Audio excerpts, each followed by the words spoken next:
Le récit de Zacharia et Yahya.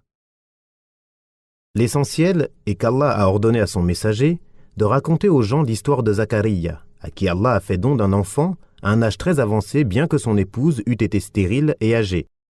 Ceci afin que personne ne désespère de la grâce d'Allah et de sa miséricorde, et afin qu'il ne se lasse pas de ses bienfaits. Allah dit : Voici le récit de la miséricorde de ton Seigneur envers son serviteur Zacharia. Lorsqu'il invoqua secrètement son Seigneur, Qatada a dit à propos de ces versets : Allah connaît les cœurs purs et entend les voix discrètes. Certains pieux prédécesseurs ont dit que Zacharia s'est levé la nuit et s'est adressé secrètement à son Seigneur sans que ceux qui étaient autour de lui ne puissent l'entendre.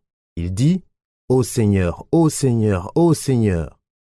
Allah lui répondit : Je t'ai entendu, je t'ai entendu, je t'ai entendu. Il dit : Mes os se sont affaiblis, en raison de son âge avancé, et ma tête s'est couverte de cheveux blancs. Littéralement, s'est enflammée de cheveux blancs. Comme le feu enflamme le bois, donc ses cheveux blancs étaient plus nombreux que ses cheveux noirs, comme l'a exprimé en vers Ibn Durayd. Ne vois-tu pas la couleur de mes cheveux, semblable à l'aube naissant dans l'obscurité? Le blanc s'enflamme dans le noir, comme le feu enflamme les ronces. Ainsi le bois devient sec et flétri, après avoir fait couler la sève. Il mentionne que la faiblesse l'a frappé intérieurement et extérieurement. Il a dit ensuite : Cependant, Seigneur, je n'ai jamais été déçu en t'invoquant. Tu m'as habitué à toujours répondre à mes invocations. Ce qui l'a incité à faire cette invocation à Allah est qu'il avait pris sous sa tutelle Maryam bint Imran ibn Mathan, et qu'à chaque fois qu'il lui rendait visite au sanctuaire, il trouvait auprès d'elle des fruits hors saison. Or c'est là un don accordé aux alliés d'Allah. Il sut alors que celui qui est capable de donner des fruits hors saison est aussi capable de lui donner un enfant malgré son âge avancé. C'est alors que Zacharia pria à son Seigneur et dit : Ô Seigneur, donne-moi venant de toi une excellente progéniture, car tu es celui qui entend l'invocation. Il dit : Je crains le comportement de mes héritiers après moi, et ma femme est stérile. On dit que le terme « héritier » désigne ici la tribu et qu'il craignait que leur comportement au sein des enfants d'Israël, après sa disparition, aille à l'encontre des lois d'Allah. Il demanda donc à Allah de lui donner un enfant issu de lui, qui serait bienfaisant, pieux et agréé. C'est pourquoi il dit : Accorde-moi de ta part, par ta puissance et ta force, un descendant qui hérite de moi, la prophétie et le commandement au sein des enfants d'Israël, et de la famille de Yaqub, et agrée-le, ô Seigneur, comme l'ont été ses pères et ancêtres prophètes, parmi les descendants de Yaqub. Honore-le, comme eux, par la prophétie et la révélation. L'héritage évoqué ici n'est pas un héritage matériel, comme l'ont soutenu quelques chiites, et comme cela a été approuvé par Ibn Jarir, qu'il a rapporté de Abu Saleh, d'après plusieurs pieux prédécesseurs. Cela n'est pas acceptable de plusieurs points de vue. Premièrement, ce que nous avons rappelé avec sa parole, et Daoud hérita de Sulayman, c'est-à-dire la prophétie et la royauté, d'après le hadith, unanimement reconnu authentique par les savants. Nous, les prophètes, ne laissons aucun héritage matériel, et ce que nous laissons est une aumône. C'est là un texte clair du prophète qui montre qu'il ne laisse aucun héritage, et c'est pourquoi le véridique, Abu Bakr, refusa d'accorder ce qui appartenait au prophète à tous ses héritiers. Et dans ce texte, ils auraient hérité de cela, et ils sont sa fille Fatima, ses 9 épouses et son oncle Al-Abbas.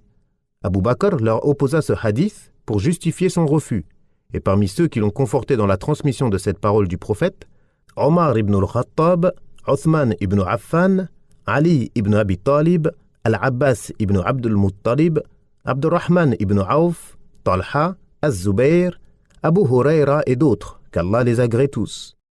Deuxièmement, At-Tirmidhi a rapporté un hadith dont les termes ont une portée plus large encore. Nous, les prophètes, ne laissons aucun héritage. Troisièmement, la vie d'ici-bas était si vile aux yeux des prophètes qu'ils n'en thésaurisaient rien, n'y prêtaient aucune attention, et s'y intéressaient si peu qu'ils ne disaient pas à leurs enfants de la posséder après eux. Et ceux qui approchaient leur degré de délaissement de ce bas monde parmi leurs enfants n'avaient aussi que faire d'en hériter. Quatrièmement, Zacharia était un menuisier qui travaillait de ses mains et vivait de son labeur, tout comme Daoud. Et le plus courant, surtout chez les prophètes, est de ne pas se surmener au travail, ni de préférer les biens de ce monde pour soi et ses descendants à l'au-delà. Et cela apparaîtra clairement à toute personne qui médite et cherche à comprendre si Allah le veut. L'imam Ahmed ainsi que Muslim et d'autres rapportent d'après Abu Huraira que le messager d'Allah a dit « Zacharia était menuisier ». La bonne annonce des anges. Allah dit « Ô Zacharia, nous t'annonçons un fils dont le nom sera Yahya. Personne avant lui n'a porté ce nom. » Et cela est expliqué par ces autres versets. Les anges l'appelèrent alors qu'il priait debout dans le lieu d'adoration. Voilà qu'Allah t'annonce la bonne nouvelle de la naissance de Yahya, confirmateur d'une parole d'Allah. Il sera un chef, un chaste et un prophète parmi les prophètes vertueux. Lorsqu'on lui annonça la réalisation de cette bonne annonce, il s'étonna d'avoir un enfant dans sa situation. « Ô Seigneur, comment aurais-je un fils alors que ma femme est stérile et que je suis très âgé ?» C'est-à-dire, comment un vieillard peut-il avoir un enfant? On rapporte qu'il avait alors 77 ans. Mais le plus probable, et Allah est plus savant, est qu'il fut plus âgé encore. Ma femme est stérile. Même dans sa jeunesse, elle n'a jamais enfanté, et Allah est plus savant. C'est ce qu'avait dit également l'ami privilégié d'Allah, Ibrahim. Il dit « M'annoncez-vous cela alors que la vieillesse m'a touché? Que m'annoncez-vous donc ?» Et Sarah dit « Malheur à moi, vais-je enfanter alors que je suis vieille et que mon mari que voici est un vieillard? C'est là vraiment une chose étrange. » Ils dirent « T'étonnes-tu de l'ordre d'Allah? Que la miséricorde d'Allah et ses bénédictions soient sur vous, gens de cette maison. Il est vraiment digne de louange et de glorification. » Allah exauça Zacharia, et l'ange qui l'inspirait sur ordre d'Allah lui dit « Certes, ton Seigneur a dit « Ceci m'est facile, et je t'ai créé avant cela alors que tu n'étais rien. C'est par sa puissance que tu existes alors que tu n'étais rien. Alors n'est-il pas capable de tirer de toi un enfant malgré ton âge ?» Allah dit aussi « Nous l'avons exaucé, lui avons donné Yahya et avons redonné la fécondité à son épouse. Il s'empressait de faire le bien et nous invoquait par amour et par crainte. Ils étaient humbles devant nous. Littéralement, nous avons rectifié, guéri son épouse. Ainsi, son épouse qui n'était pas menstruée jusque-là le devint. Allah dit « Ô Seigneur, donne-moi un signe. » C'est-à-dire, avertis-moi par un signe lorsque ma femme sera enceinte. Allah dit « Ton signe sera que tu ne pourras pas parler aux gens pendant 3 nuits, bien que tu sois en bonne santé. Le signe en sera que tu ne pourras pas parler aux gens pendant 3 jours, sinon par des indications et des gestes, bien que tu sois sain de corps et d'esprit. » On lui ordonna de multiplier la mention d'Allah avec le cœur dans cette situation matin et soir. Lorsqu'on lui fit cette bonne annonce, il sortit joyeux du sanctuaire vers son peuple. Il leur fit signe de prier matin et soir. Le terme signe désigne ici l'ordre discret, que ce soit par écriture ou par geste. Allah dit « Ô Yahya, tiens au livre avec force. Nous lui donnâmes la sagesse alors qu'il était enfant. » Allah mentionne l'avènement du fils, conformément à l'annonce divine faite à son père, Zacharia. Il mentionne le fait qu'il lui a enseigné le livre et la sagesse alors qu'il était tout jeune enfant. Il dit ensuite « ainsi que de la tendresse de notre part. » Ibn Jarir rapporte d'après Ibn Abbas, Mujahid, Ikrimah, Qatada et Ad-Dahak que « ainsi que de la tendresse de notre part » signifie une miséricorde de notre part que nous avons accordée à Zacharia en lui faisant don de ce fils. Quant à la pureté, il s'agit là de la pureté du cœur, de tous les défauts et de tous les péchés. La piété sous-entend ici l'obéissance à Allah, en se soumettant à ses commandements et s'éloignant de ses interdits. Puis, Allah mentionne sa bonté envers ses parents, l'obéissance qu'il leur vouait dans ce qu'ils ordonnaient et interdisaient, et son délaissement de la désobéissance, tant en parole qu'en acte. Il était pieux et bon envers ses parents, et n'était ni tyrannique, ni désobéissant. Il dit ensuite que la paix soit sur lui le jour où il naquit, le jour où il mourra et le jour où il sera ressuscité. Ces 3 moments sont les plus difficiles dans la vie de l'homme, car il passe à chaque fois d'un monde à un autre, abandonnant le premier après qu'il s'y fut habitué, et l'est connu pour passer dans un autre monde où il ne sait pas ce qui l'attend. C'est pour cela qu'il pleure et crie lorsqu'il quitte le sein maternel, la douceur et la sécurité dans lesquelles il était confiné, pour venir affronter les soucis et angoisses de ce bas monde. De même, lorsqu'il quitte cette vie pour le monde de la tombe avant la demeure éternelle, quittant les maisons et châteaux pour la cour des morts et les tombes, attendant que l'on souffle dans la trompe pour annoncer la résurrection et le rassemblement. Ce jour-là, il y aura des bienheureux et des malheureux, des tristes et des radieux, une partie au paradis et l'autre en enfer. Et quelle belle parole que celle du poète « Ta mère t'a mise au monde, et tu pleurais et criais, alors que les gens autour de toi riaient et se réjouissaient. Ainsi efforce-toi, lorsque eux pleureront, le jour où tu mourras, d'être de ceux qui rient et se réjouissent. Ces trois situations étant les plus difficiles dans la vie de l'homme, Allah a préservé Yahya dans chacune d'elles en disant que la paix soit sur lui le jour où il naquit, le jour où il mourra et le jour où il sera ressuscité. On a dit que dans sa parole, il sera un chef, un chaste et un prophète parmi les prophètes vertueux. Le terme chaste désignait celui qui n'avait pas de rapport charnel avec les femmes. Et même si d'autres avis ont été émis, ce sens reste le plus probable en raison de sa demande « Ô Seigneur, donne-moi venant de toi une excellente progéniture ». L'imam Ahmed rapporte d'après Ibn Abbas que le messager d'Allah a dit « Tout fils d'Adam a commis une faute ou y a pensé, sauf Yahya ibn Zakariya. Il ne convient à personne de dire que je suis meilleur que Yunus ibn Matta. » Abdullah ibn Amr ibn al-As rapporte qu'il a entendu le messager d'Allah, sallallahu alayhi wa sallam, dire « Tout fils d'Adam viendra au jour de la résurrection en ayant péché, sauf Yahya ibn Zakariya. » Les mérites de Yahya. L'imam Ahmed rapporte d'après Al-Harith al-Ash'ari que le prophète a dit « Allah a prescrit à Yahya 5 paroles et lui a ordonné de les appliquer et de les faire appliquer aux enfants d'Israël. Yahya voulut retarder cela, et Isa lui dit « On t'a prescrit 5 paroles que tu dois mettre en application et que tu dois faire appliquer aux enfants d'Israël.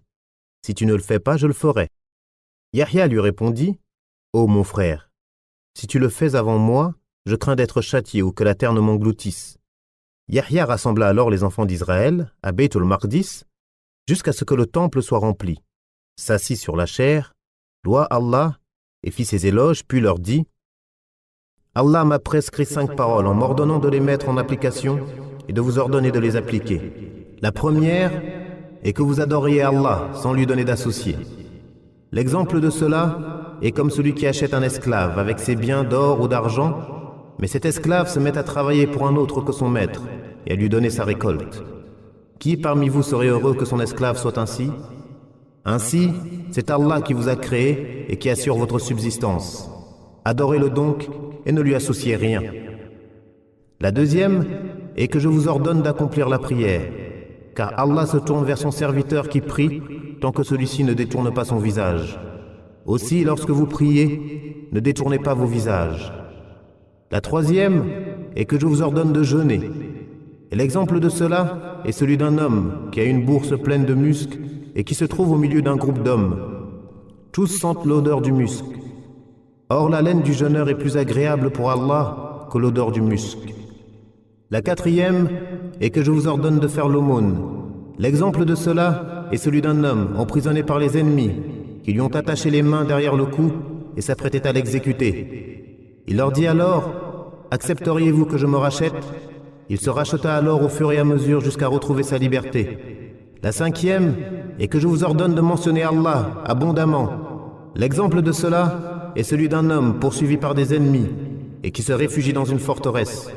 Or, c'est dans l'évocation que l'homme est le plus à l'abri du diable. Le messager d'Allah dit ensuite « Moi aussi, je vous ordonne de faire 5 choses qu'Allah m'a prescrites. Ce sont l'attachement au groupe des musulmans, l'obéissance, la soumission, l'émigration pour Allah et le combat sur le sentier d'Allah.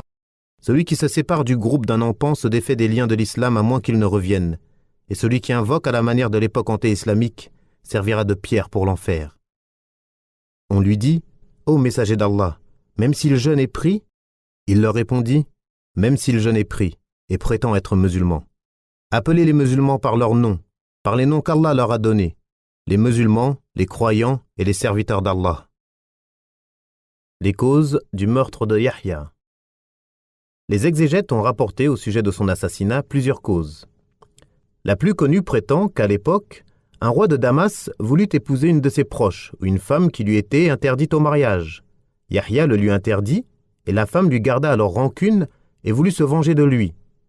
Un jour, alors qu'elle était en compagnie du roi dans une situation où il ne pouvait rien lui refuser, elle exigea de lui qu'il lui fasse don du sang de Yahya, et le roi accepta. Elle envoya alors quelqu'un pour le tuer et lui ramener sa tête et son sang dans une bassine. On rapporte qu'elle mourut aussitôt après cela. On a également divergé sur le lieu de l'assassinat de Yahya ibn Zakariya. Était-ce dans la mosquée d'Al-Aqsa ou ailleurs ? Il y a en cela deux avis. Ath-Thawri rapporte d'après Ibn Atiyya que 70 prophètes furent tués sur le rocher de Bayt al-Maqdis, parmi lesquels Yahya ibn Zakariya. Abu Ubayd al-Qasim ibn Salam rapporte d'après Saïd ibn al-Musayyib que lorsque Bukhta-Nassar arriva à Damas, il trouva le sang de Yahya ibn Zakariya qui bouillait. Il interrogea à ce sujet et on lui répondit. Puis, il tua 70 000 personnes sur son sang qui cessa alors de bouillonner. C'est un récit attribué authentiquement à Saïd ibn al-Musayyib et cela implique qu'il soit mort à Damas.